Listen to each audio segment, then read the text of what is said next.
তো ট্রাকটা ওকে রীতিমতো ফলো করেছে, টিপাররা টিপ দিয়েছে, আর ঠিক জায়গা মতো বুঝে গাড়িটাকে জোরে অ্যাক্সিডেন্ট করানো হয়েছে। এটা একদম পরিষ্কার। তারা কি দেখছে? বিচারের নামে প্রহসন চলছে তাদের সাথে।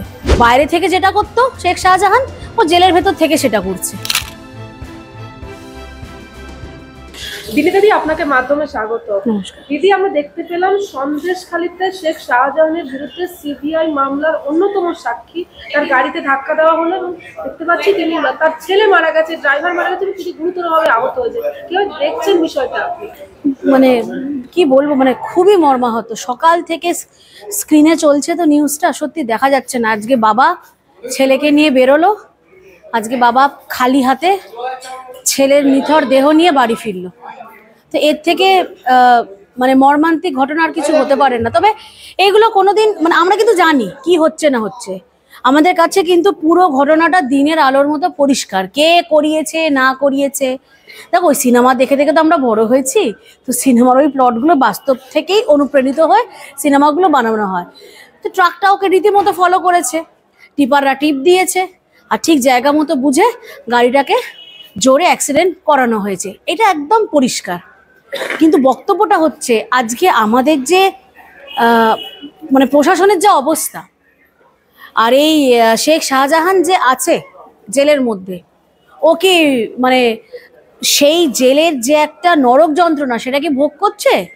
যে নরক যন্ত্রণা আমাদের স্বাধীনতা সংগ্রামীরা ভোগ করেছিল না? তো এরা তো জেলের ভেতর এলাহিভাবে থাকে, এদেরকে তো দেখে মনে হয় না এরা জেলে আছে।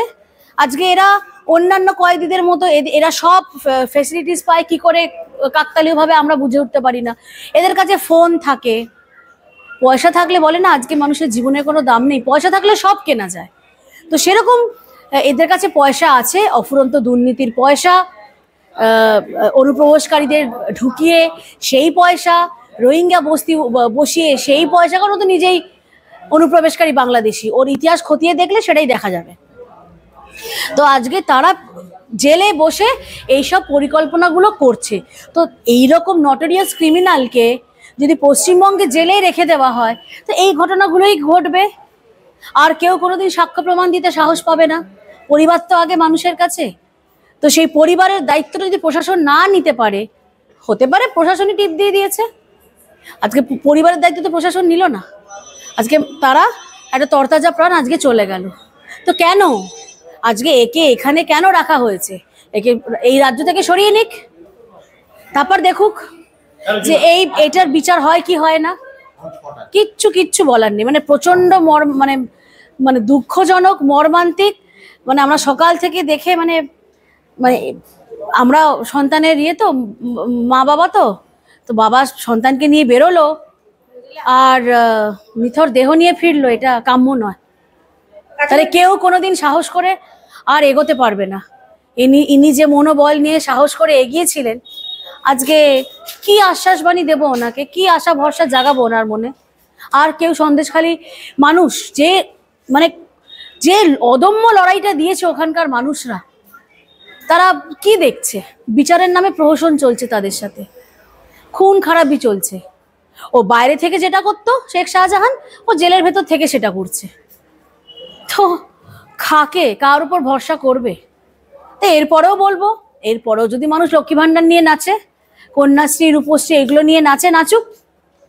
বলছে না কনফিডেন্টলি যে আরো বেশি আসন নিয়ে নাকি আসবে। আমরা এবার দেখতে চাই, আমরা এবার সত্যি দেখতে চাই। ভোলানাথ ঘোষের বড় ছেলে তিনি বলছেন যে পরিকল্পিতভাবে মেরে দিয়েছে শাহজাহানের। 100 বার। এখানে তো কোনো মানে সেকেন্ড থটই নেই। তোমার আমার তো কোনো ইন্টেনশন নেই ওকে মারার।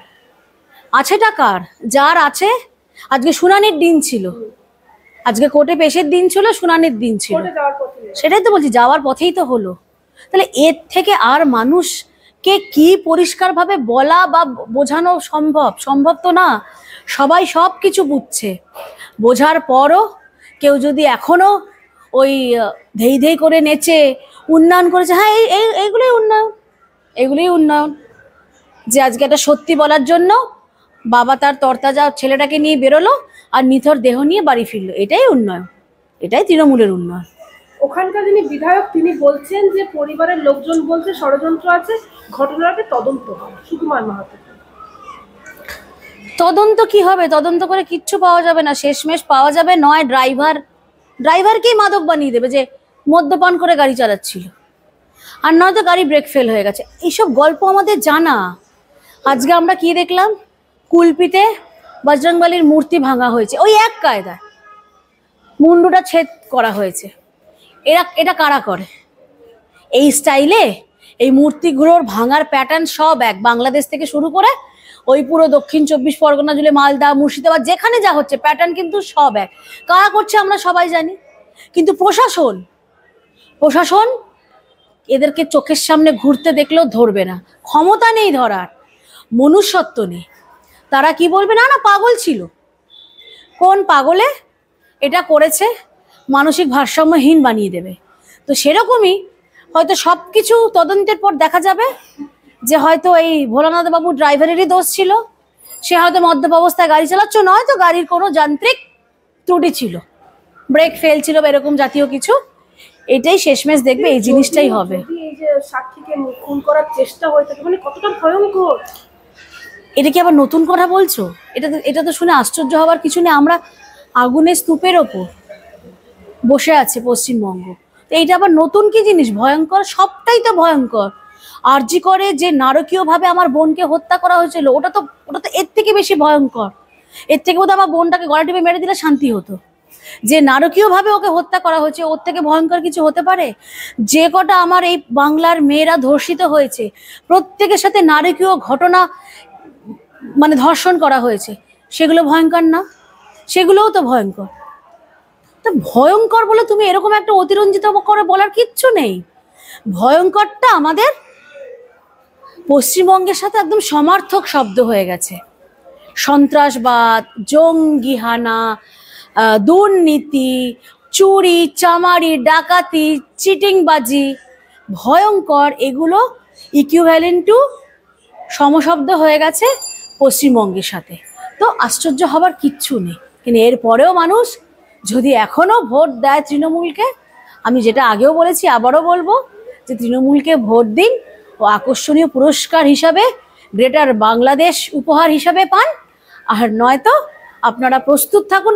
পূর্বে যেরকম আপনারা তলোয়ারের ভয় সালোয়ার পরতে বাধ্য হয়েছিলেন, কারণ এরা তো কোনো মরুভূমি থেকে উড়ে আসেনি ভারতবর্ষে।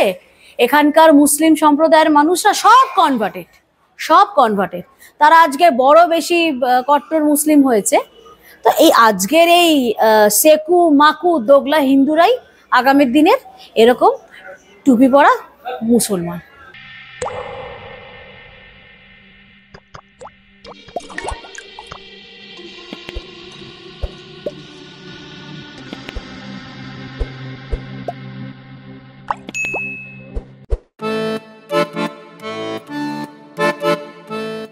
भारत की आत्मा बसती है गांवों में और इन गांवों की शान है हमारा जनजातीय समाज। प्रधानमंत्री श्री नरेंद्र मोदी जी और मुख्यमंत्री श्री मोहन यादव जी के नेतृत्व में मध्य प्रदेश सरकार ने लिया है संकल्प सबका साथ, सबका विकास और सबका विश्वास। धरती आबा जनजातीय ग्राम उत्कर्ष अभियान ने जनजातीय अंचलों में विकास की गंगा बहाई है। प्रधानमंत्री जनमन योजना अंतर्गत ग्रामीण आवास, सड़कें, शिक्षा और बिजली सब कुछ तेजी से पहुंच रहा है गांव-गांव।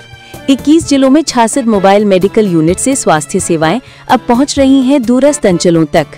जनजातीय मेहनतकश भाइयों बहनों को मिला है उनके श्रम का उचित सम्मान। 30 लाख तेंदुपत्ता संग्राहकों को 115 करोड़ रुपए की बोनस राशि और मानदेय 3000 से बढ़ाकर 4000 रुपए प्रति बोरा। ये है गरीब कल्याण और सम्मानजनक जीवन की नई दिशा। नए भारत का सपना तभी पूरा होगा जब युवा सशक्त होंगे। इसलिए UPSC, PSC, GATE, NEET, JEE और क्लैट जैसी प्रतियोगी परीक्षाओं के लिए दी जा रही है निशुल्क कोचिंग। आकांक्षा योजना और विदेश अध्ययन छात्रवृत्ति ने हजारों सपनों को दिया है नई उड़ान। प्रदेश में स्थापित 126 बंधन केंद्रों से 30,000 से अधिक जनजातीय युवाओं को मिला है रोजगार।